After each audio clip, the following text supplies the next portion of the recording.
Welcome to Dracaena Wines Podcast. Our wines plus your moments equals great memories. I'm your host, Lori, and this is a podcast about all things wine. Welcome to Dracaena Wines Podcast. Hope you all had a great week. Today, I am sharing another masterclass. This time, it is all about sparkling wines of Brazil. I know that Brazil isn't exactly at the tip of our tongue when it comes to discussing sparkling, but after having the opportunity to taste several examples, I am excited to say that they truly are worth seeking out. The class was run by Susannah Gold, a wine and spirits WSET diploma graduate, one of only a handful of Americans who hold the title of Associazione Italiana Sommelier, and she is also a certified specialist in wine and spirits from the Society of Wine Educators. So continue to give a listen and let's learn about sparkling wines of Brazil together. And at the end, if you have a spare moment, would love for you to swipe or swig or whatever it is on your phone or however you are listening to rate and review our podcast so that we can hear what you think about the podcast and also to help others find out about us. Slancha.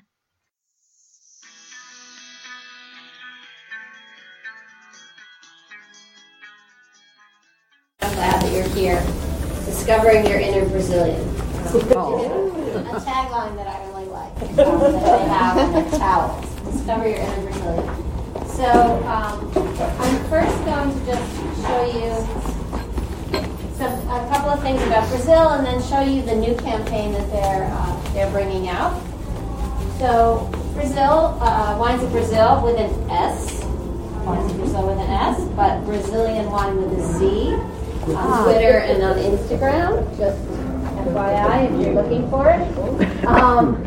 It's a rich and diverse universe of wines and each wine producer, and we have two wine producers here with us today, so if I make a mistake or you want some clarification, we can ask them questions.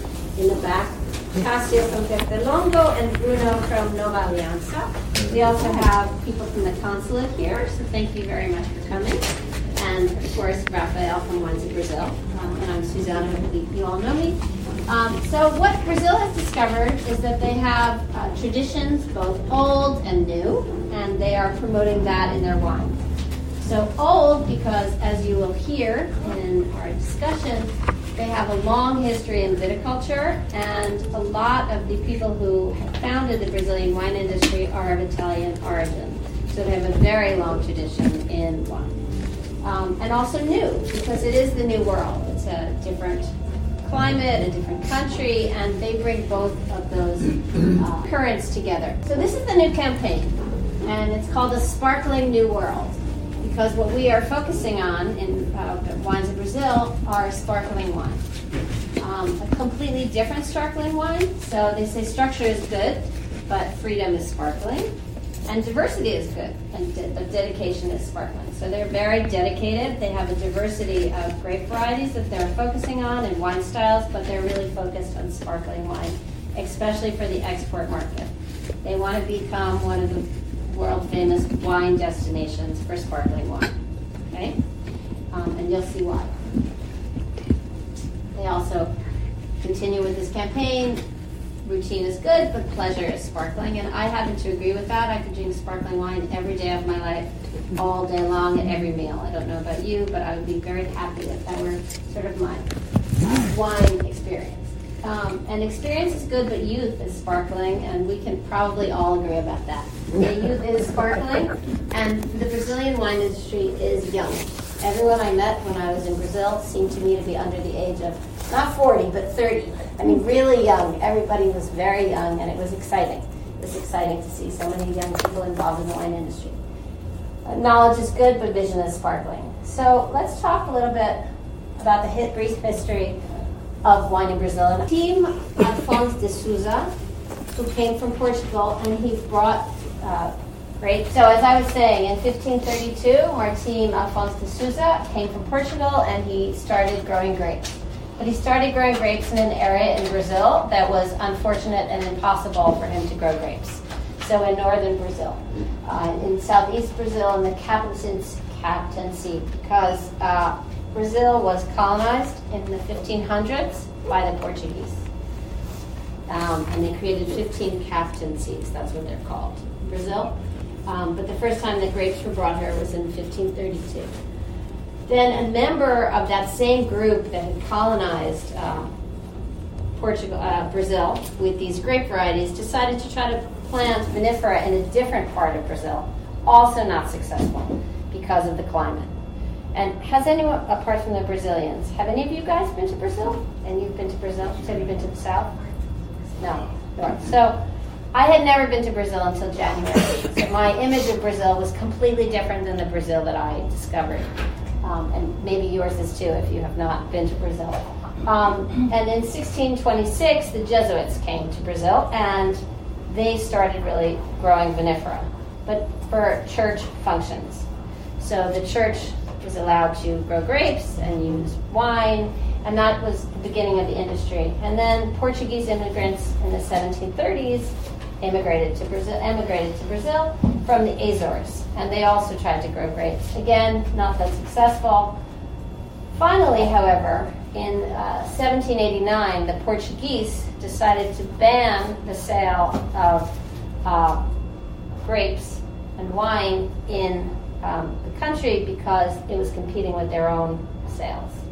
So there was a big ban on growing grapes, and they prohibited it. But go ahead about 100 years, and the Italians arrive. And the Italians, as they always do, bring with them grapevines and rootstocks. So they start growing grapes. And they come to southern Brazil in about 1875. Most of the families that I met told me that their families were on this one boat in 1875. I don't know about Cassio and Bruno and the other people in the room if your families are also from that exact moment in Brazil. So they came in 1875, and they came from two Italian regions. They came from the Veneto and Trentino, which was very interesting to me. I mean, most of you know me, and for those who don't know me, I lived in Italy for 15 years, so Italy is a huge part of my life, and I've been studying Portuguese, but about what I can say is io sou and uma massa, which means I am and an apple. I'm sort of in the book is on the table phase of my Portuguese study, so not very good. But my Italian is great. So when I was there, it was wonderful because I was able to speak to so many people in Italian and just be able to get through it and really have good conversations. So it's a very, very, very Italian part of the country. And most of the Brazilians I met consider themselves Italian, which I also thought was very interesting. And of course, they brought Italian grape varieties with them. There was slavery in Brazil until 1888. I just wanted to put that in there, and Brazilian independence. So let's go ahead. And finally, foreign countries started to invest in Brazil in the 1970s. So Moët Chandon, Martini and Rossi, and Bacardi. And this begins to change the wine region and the wines that are made, because they were being made up until that point only for the local communities and not exported at all. But the foreign countries, they bring in investments, so they bring a lot of great new technology, so the level of the wine also changes. But before the foreign companies were there, I didn't want to not talk about this. There were already big cooperatives in Brazil, for example, Nova Aliança and two other big cooperatives, Aurora and Garibaldi, and other ones that had already been in Brazil. But smaller, privately owned family companies were not really exporting their own wines. They were not allowed to. So Brazil began to open up its markets in the 1990s. So it's really recent. It's about 20 years that the wine industry has been open, importing and exporting fine wine. And just a comment about the Italo-Brazilians are the largest population of Italian origin people outside of Italy, which is very, very interesting. And they also speak a dialect. So the Venetian dialect or the dialect from Trentino, it's not just Italian. So that's very interesting. So Brazilian viticulture. This is, I think, a great slide about the industry. So they have 79,000 hectares of vines, and 90% of that is in one state in Brazil. There are 27 states in Brazil, if I'm correct. And most of the wine industry is concentrated in Rio Grande do Sul, so a state in the south of Brazil. And in that state, they make about 54% is red grapes and 46% is white grapes. The big grape varieties are Cabernet and Merlot. They also have Tannat and Pinot Noir and Chardonnay and Muscat. There's a very big Moscato production there as well. They have 136 varieties, and later on we'll talk about some of the other varieties. It's, as I said, they're trying to make it a big wine destination, and they export to around 25 countries. So the average size of a farm in Brazil is about 17.5 hectares, but that is not the average size of the grapes that they have. So the average size is really 3 hectares, so small family farms, which is why there are so many big cooperatives, right? There are a couple of big companies as well, and we're going to be tasting wines from 2 of the big companies, and they are also outside of the fair at the tables, table 35 and 36. So Miolo and Salton are 2 very big companies. But then there are also a lot of smaller family-owned wineries. This is Brazil, and these are the wine regions. So when your image of Brazil is probably Rio or Sao Paulo, but the state of Brazil where we are is in the south. So there are 6 wine regions in Brazil. 5 of them are located in the south, and 1 of them is located in the north. So the ones in purple that you can see are the emerging wine regions. So they are starting to become more interesting, but are not really wines that are exported. That's not really yet where people are growing their wines, but the wine industry is growing. Right now, as I said before, it involves 150,000 people, but there's a lot of interest in it all around. So the traditional wine regions are Serra Gaúcha, which is the largest wine region, and it makes about 85% of the wines in Brazil. Then we have the other ones, which I will talk about slowly, but let's just stay with Serra Gaúcha. So there is one area in Brazil that has controlled appellation. It's called Vale dos Vinhedos, and it's in Serra Gaúcha. And then there are 4 other geographical indications at the moment. The one really important one is called Farroupilha, hard to pronounce. And they're very well known for their Moscato. Another one is Pinta Bandeira, which is very well known for their Chardonnay and their Pinot Noir, and it's a high altitude vineyard. So that's this. We have a map somewhere, but I don't know if it's in your book, I think also. But this is an important slide to remember. And then Vale do São Francisco is the largest tropical vineyard area in the world. Yeah, I know, I'm trying to say that well, but my Portuguese is what it is. So we'll see. So Serra Gaúcha, the largest wine region. So the cities, Bento Gonzalez is the city that I visited when I was there, and most wine journalists will visit that city. When you go in, there's a big barrel as an entrance to the city.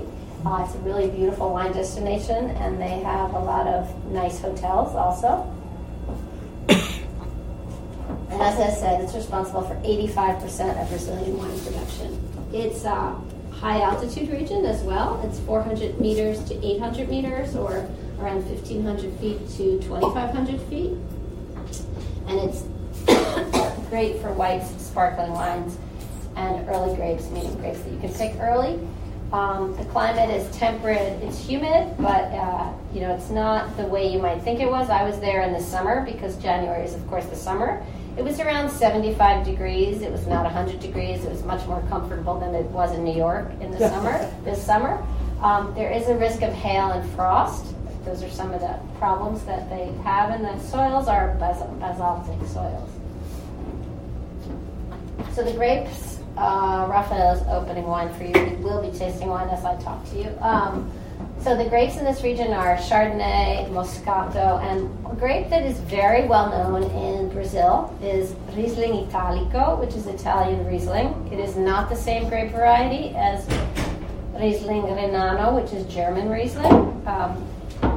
It's delicious, and for example, Peterlongo, Cassios, has a wine that the blend is Chardonnay and Riesling Italico, and it's a really lovely blend, and the Riesling Italico makes it sort of a softer, rounder sparkling wine. I like it a lot, and it was something that I found only in Brazil. So I found a lot of wines that were either Chardonnay and Riesling Italico or Chardonnay, Riesling Italico, and Pinot Noir, which was a new blend for me, and I kind of think that could be a signature Brazilian sparkling wine blend. Excuse so, me. Yes. Riesling Italico, is that also in Italy? Yes, there's the Riesling Italico in Italy. Where do you usually see that? In the Trentino. In the Trentino, that makes sense. Yeah, And how does it differ from German Riesling? It's much rounder. It's not sort of angular in your mouth. It's just like kind of a wider, fleshier, more like Welsh Riesling. Thank you. I mean, that's my experience. What do you think? Me? Yes. Yeah, exactly. See, that's the inner Brazilian, like, yes, sure, exactly what you say. I like that. I like that. You're right. Thank you. You're right. Great. So they also make Galera, the grape that is used in Prosecco, and Malvasia, and Cabernet Sauvignon Merlot, Pinot Noir, Cabernet Franc, Tannat, and Ancellota, showing again their Italian heritage, which is, I think, very interesting. It's beautiful. This is the hotel I stayed in. It's the Vinedos Spa dos Vinedos, and it's beautiful. And you look out your window and you have this like amazing, gorgeous grapevines, and you see Miolo is right in front of this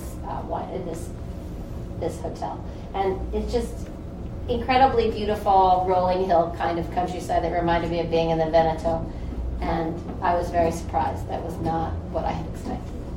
Or Napa Valley. Or Napa Valley. True. It looks like Napa Valley. True. It does look like the Napa Valley. I must say, even though I am American, I am much more familiar with Italy because I lived there for a long time, so my references are usually Italian-oriented, and I'm embarrassed to say I've definitely been to Napa a few times, but that is not what first comes to mind. But yes, and I'm sure they would love to be considered the Napa of Brazil. I mean, who wouldn't want to be considered the Napa of Brazil? So we're going to taste this Cuvee from Miolo. Miolo is a very old winery in Brazil by Brazilian standards. It's not a very old winery in terms of Italy or others, but family, of course, of Italian origin. They used to sell their grapes to the co-ops. And then at a certain point, the family decided to go out and use their own branding. And they're a very big company, and they are serving their wines outside. Their wines are widely available in the United States as well. I didn't mention this before, but in terms of the winemaking in Brazil, they do traditional method sparkling wine, they do Charmat method sparkling wine, and they also use the Asti process. So they basically, Diego, who works at Wines of Brazil with Rafael, was saying, we have sparkling wine for every sparkling wine taste. So whether you want a young and fruity one, whether you want more of a yeasty, older, old world style one, whether you want a muscatel, they have all different kinds of sparkling wine. So this one is 50% Chardonnay and 50% Pinot Noir. It spends 12 months on the lees for bottling. What do you think? Nice. What is the price point? The price point on this one is around 18. They're really very nice, very nice wines for the price. And there was a sparkling wine that I was hoping to give to you, but I wasn't able to get it. It's around 15. It's a rosé, a sparkling rosé, because they also make sparkling rosé. The price point is great, I think. All of the wines are at around 15. Some are even less. So the Charmat method. So this is from the Valley dos Vinhedos. So this is a traditional. They're a nice winery. This winery, Miolo, is in front of that spa hotel that I stayed at. We're going to taste a wine from a different winery when you're done with this. 50% Chardonnay and 50% Pinot Noir. So the Brazilian taste, until recently, has been for sweeter wines. Then, just like in America, people start out with sweet wines and then sort of begin to like drier and drier wines. So they are still a young wine drinking country. I could be wrong, but I believe that the average Brazilian only drinks 2 liters of wine a year. That's right. Wow. That's about what one of us drinks a week. Right. Oh yeah. It's not. I'm not going to say a day, but that's about. Okay. That's So they drink a lot more. I'm Lord. They drink a lot of beer and they drink beer. cachaça. But so yes, so they're. Remember, it's a very big country. I am not sure what the population of Brazil is. I know it's the 5th largest country in the world. Do you know what the population of Brazil is? 150. 200 million. I read today that it is the 5th most populous country in the world. So Brazil is a huge country. So the fact that they only drink 2 liters of wine a year means that someone like Rafael, Cassio, or Bruno is drinking a lot more to keep to maintain that average. You're doing your part. There's a lot to export. There's a lot to export. There's a lot of wine to export. Well, there are wines that are made just for the domestic market that are sweeter, and then there are wines that they're making for the export market.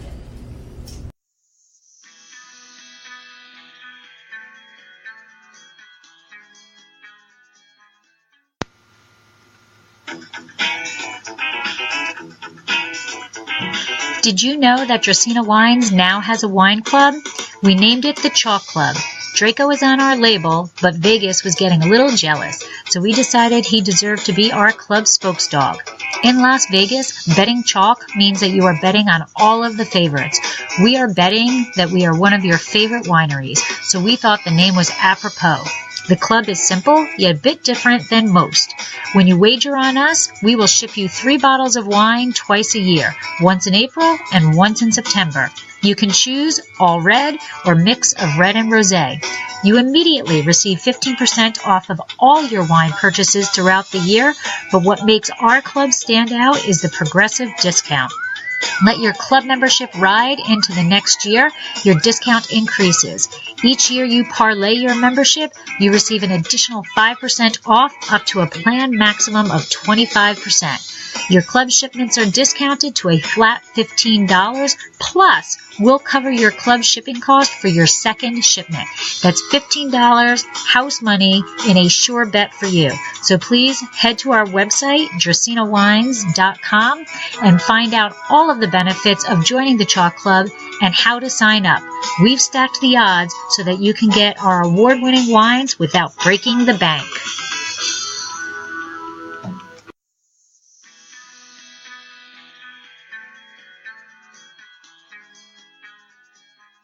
So, as I was saying, there are 2 very big companies, Miolo and Salton. This is a Pinot Noir from Salton. Salton, I visited both Miolo and Salton. I was lucky to visit them this January, and I was with 2 wine writers who will remain nameless, who were like, oh, don't show us the bottling line. We've seen so many bottling lines in our lives, I don't want to see the bottling line. So they spent 45 minutes looking at the bottling line at Salton because it's so extensive and interesting, and it's all automated, and they have 4 different bottling lines that are bottling different products at the exact same time, and no human hands touch anything. It's just like something picks up a bottle, puts it on the cart, fills it, labels it, bottles it, packages it, and then sends it off. It was really, I must say, an amazingly automated system that they use. So it's a very big winery. That's what I was trying to say. They have these walkways at the top that show you what's going on. And again, an old family. I believe Salton's family is from Trentino. And I think that the winery is from around 1937. They make a lot of different kinds of products, and I think that they are most well known for their sparkling wine, which is not what you're tasting. You're tasting Pinot Noir, but they are a very large sparkling producer and in Brazil, but they only export 2% of their production. So this is a Pinot Noir. I will tell you what I think of a Pinot Noir, but I'm curious to hear what you guys think. Not very fruit forward. Not very, more restrained. Would you know this is a New World wine? If you were tasting this blind? No. I would think it was a modern version of an old world, like a Languedoc as opposed to a Burgundy. Interesting. I agree with that.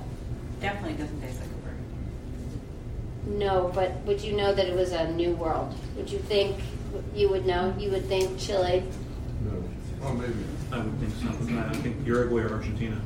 Interesting. but on the higher end of those regions. Interesting. It's nice though. I think it's very nice. Whether it's New World or Old World, it's a nice, interesting version of Pinot Noir. It's varietally correct. Varietally correct, which we all want. So before I talk about the next wine, I'm going to talk some more about the different regions, and then you'll taste the third wine because we don't have so many wines. I have a little more time. So another region, the second region in Brazil for wine out of the 6 is called Campos de Cima da Serra, which means the top of the Serra. And it is at 900 meters to 1,100 meters, so really high vineyards, almost 3,000 feet to 3,600 feet. This is an area that a lot of people are putting investments in because they're investing in the wine industry. A lot of different companies are investing here. Very high altitude vineyards, a little colder. They have colder weather up there, so they grow more Pinot Noir. Buds start late, harvest, risk of frost. I did not visit anywhere here, but it's a flat land at altitude. So Like Argentina. yes, and they also make Sauvignon Blanc here, which I think is very interesting. Sauvignon Blanc and Viognier, and Chardonnay, Pinot Grigio, and Gewürztraminer. As I mentioned, there are 136 varieties that are being grown in Brazil. So they're sort of growing a lot of different stuff from all their years and all the countries that immigrants have come to Brazil from. And they make Pinot Noir and Merlot and Cabernet and Tannat and also Petit Verdot. So it has higher sun exposure and lower rainfall than Serra Gaúcha. The wines, I think, have more acidity and the alcohol is a little bit more moderate. So that's an area to watch in Brazil. It's right here, right near Serra Gaúcha. So people were working in Serra Gaúcha, and if they want to expand their investments, they've moved to this area right next door. Serra do Sudeste region is another region. This region is mostly all vineyards. Again, wineries in Serra Gaúcha who needed to expand their vineyard lands have moved into Serra do Sudeste. It is a lower altitude region. It has gentle slopes, temperate climate, and the soils are granite and limestone. So in the 80s, different wineries such as Lidio Cajaro, they have vineyards here. Another winery, Teta Longo, has 2. But maybe, would you like to say something about Serra do Sudeste? It's a very good particular vineyard too, and completely different of the Serra Gaúcha. And is it mostly Pinot Noir and Chardonnay? Yeah. Yeah. So mostly vineyards and gentle slopes. Is this the coolest climate area? No, it is not the coolest. That's Platanalto, the hard one to say. Catarinense. Chardonnay, Riesling, Sauvignon Blanc, Malvasia di Candida, Gewürztraminer, some Cabernet Franc, and all these different amazing grape varieties. I don't know that I've ever had an Arena, but now Noah. I don't know if anyone else has. That's a new grape variety to me. Portuguese? Maybe. I don't know. I've never had that one. Anyway, so a lot of different grape varieties. So Campania region is right near Uruguay and Argentina, which is interesting. And the soils have sort of medium fertility, good drainage, good thermal. There's some letter in there. Some of the oldest vineyards in Brazil. And you are now going to try a Tannat from there. And I'm interested to hear what you guys think about this Tannat as opposed to Tannat from Uruguay, if you have tried Tannat from Uruguay. Or France. Your friends. Or France. Or France, yes, or France. But because this is, it's right on the border with Uruguay, I just kind of think of it like comparatively to that. But yes, you're right. From Cahors, yes, true.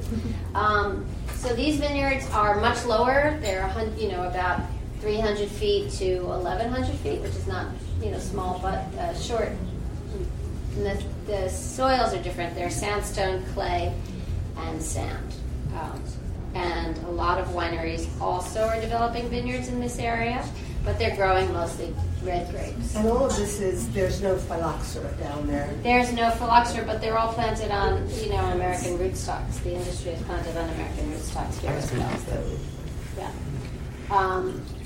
Actually, when I was in Brazil, and since I've been here, nobody has really talked to me about the different parasites and pests, the pests that are troublesome in Brazil. So now that we have our friends in the back, what parasites or problems do you have in the vineyards in Brazil? You have none, right? They have none. No. Well, that's what I was going to say. Apparently, there's no problem with pests. No mildew. No mildew. There are no problems in Brazil in terms of the grapes. Because nobody has ever mentioned anything to me about this. But maybe that's just because they're sandy soil. maybe, but I don't mean just in Campania. I mean in Brazil in general. So I think maybe they're just not up to talking about that yet. Some problems you have is, I don't know how to call, but big ants, this. Big ants? Ants. This is usually you have to control Ants. this area. Oh, Yeah. That's Okay. a pest, okay. That's a pest? Awesome. Yeah. All right. Ants is a pest. I'll go with ants. Okay. Ants, okay. So I didn't mention, but they also grow Tempranillo in Brazil. Of course. Couldn't have that. Oh, by the way, this Tannat is actually closer to a French Tannat than to an Uruguay Tannat. Yes. And it's French oak, right? It does have French oak. It's beautiful. I It's love the their level of Tannat, vitamins. actually. Yeah. I think it's really nice. I think the Tannat is really nice for Brazil.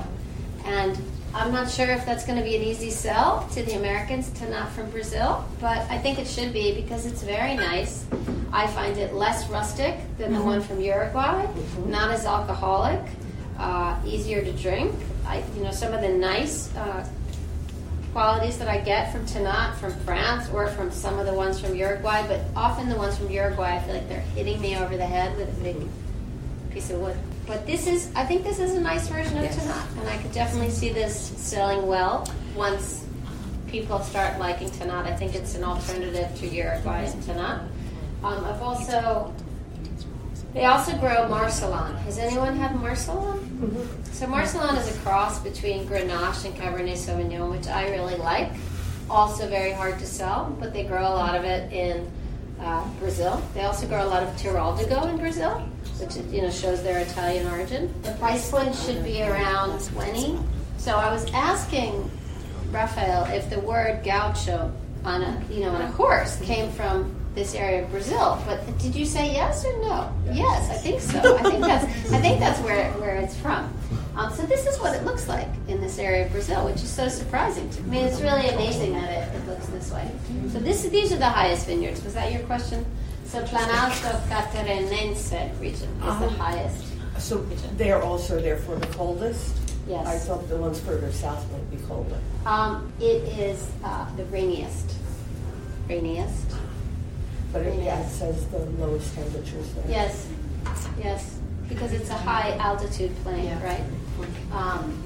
We did not visit this. The wineries here is more, they say, based on entrepreneurship than tradition, meaning that the families did not originally arrive here and plant grapes. So this is a newer region in terms of Brazilian viticulture. The more acidic soils with lower fertility. So harder to grow grapes in. So here they grow Chardonnay, Riesling, Sauvignon Blanc, Pinot Noir, Cabernet Sauvignon, and lots of other grapes, including Nebbiolo, which, lots and lots of grapes, and Trincadeira, and Touriga Nacional, which is something we should have talked about before because, of course, Portuguese heritage here. So they grow a lot of that. And it snows in this region. So I don't know, can people ski here? No. Is there any skiing in Brazil? No. Artificial. Artificial. At the mall in São Paulo. All right. That sounds fine. So the last grape growing region in Brazil that we're going to talk about today is the Vale do São Francisco region, which is in the north. And it is the largest tropical vineyard in the world. And it's very dry, high sun exposure, and they have a lot of fruit production in this part of Brazil. They make sparkling wine, and of course they irrigate, and they have alkaline soils.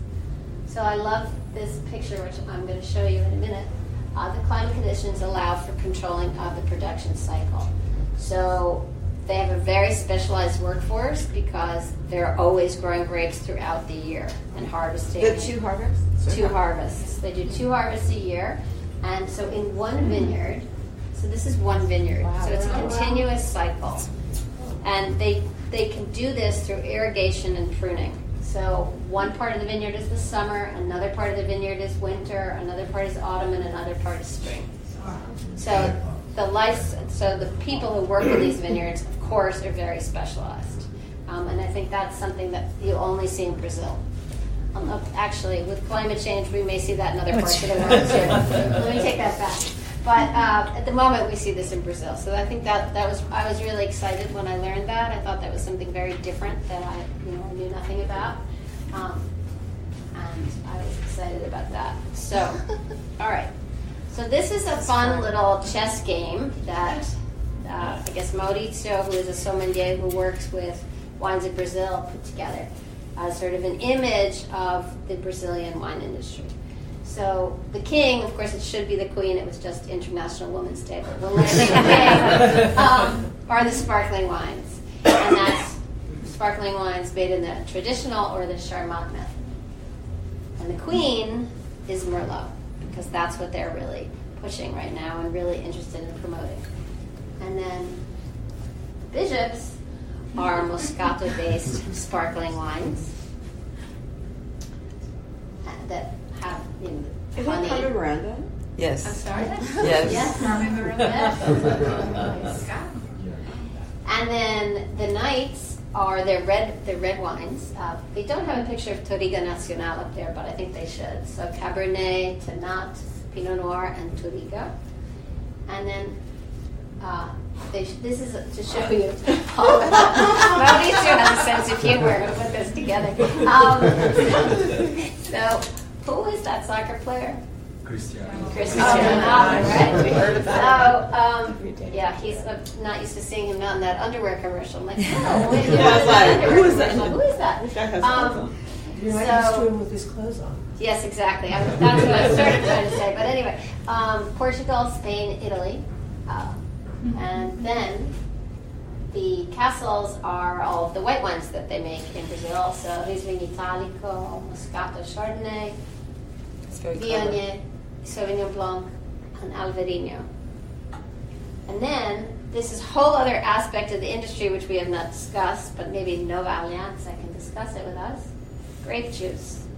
So grape juice, which Nova Alianza, which is a big co-op in Brazil, half of their production, and many, many, many wine producers in Brazil also make grape juice.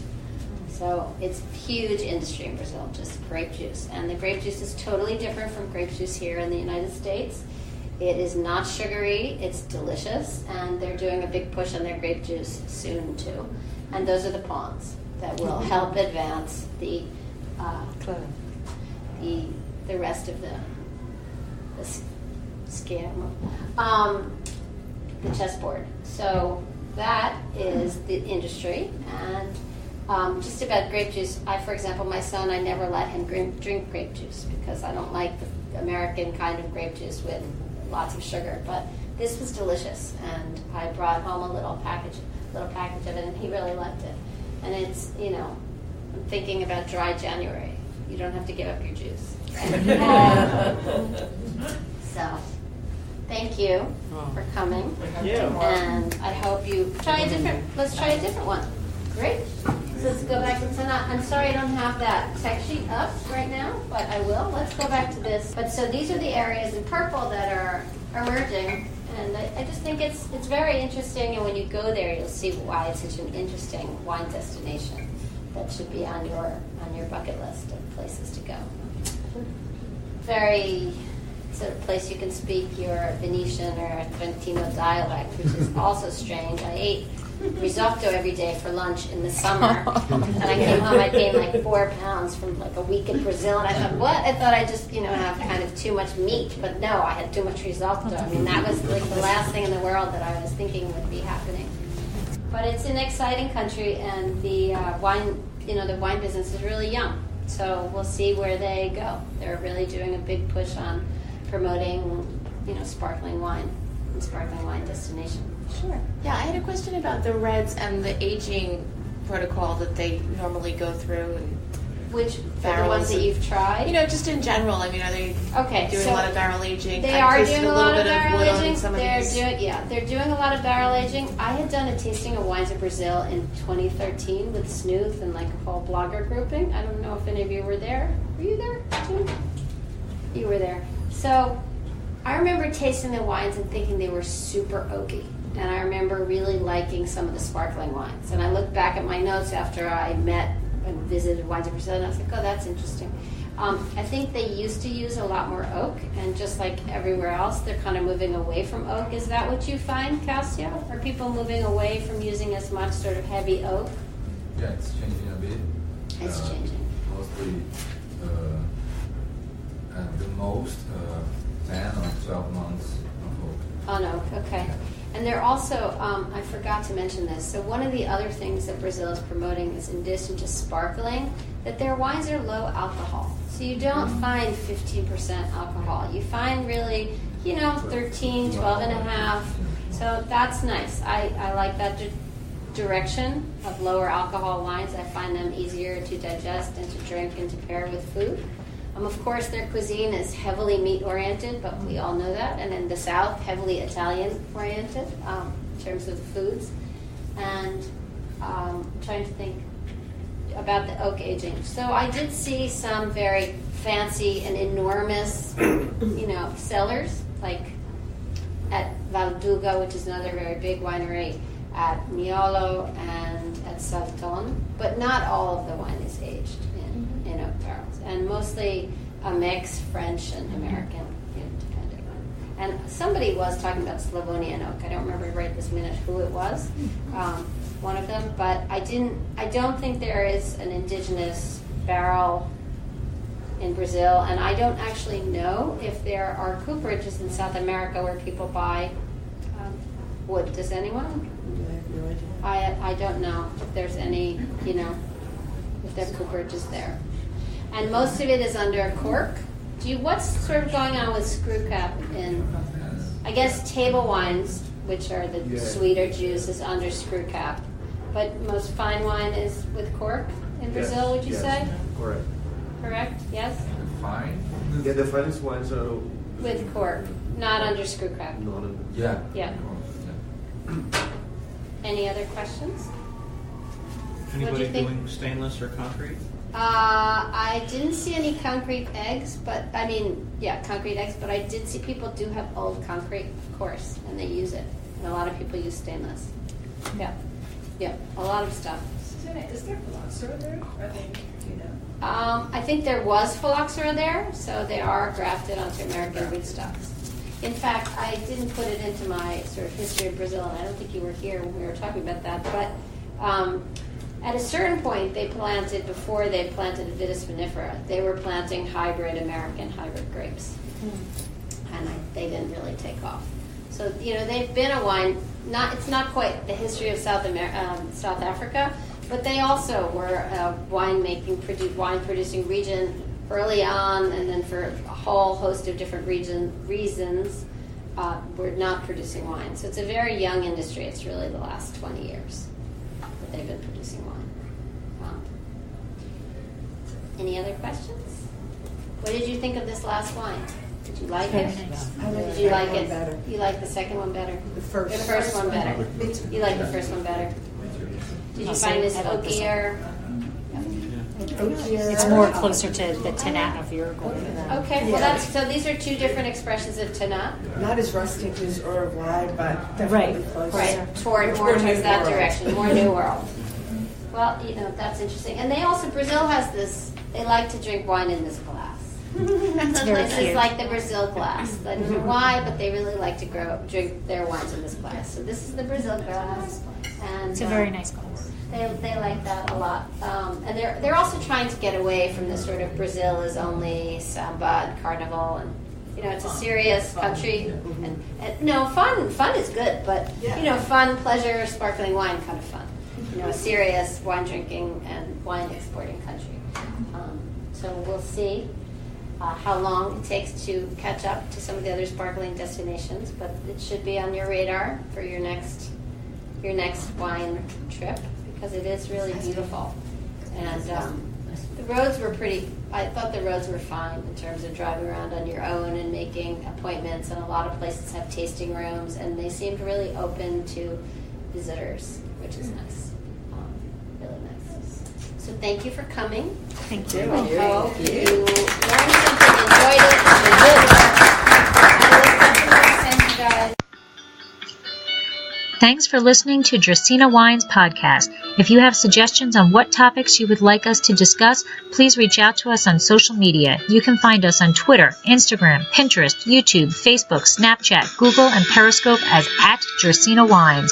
I am also on LinkedIn as Lori Hoyt Budd, or email us at dracaenawines.com. If you enjoyed our podcast, please subscribe and leave us a review on your favorite podcast catcher to help others find us more easily. We are found on all of your favorite aggregators. To subscribe easily to iTunes, go to bit.ly/Dracaena Podcast. That's bit.ly/Dracaena Podcast.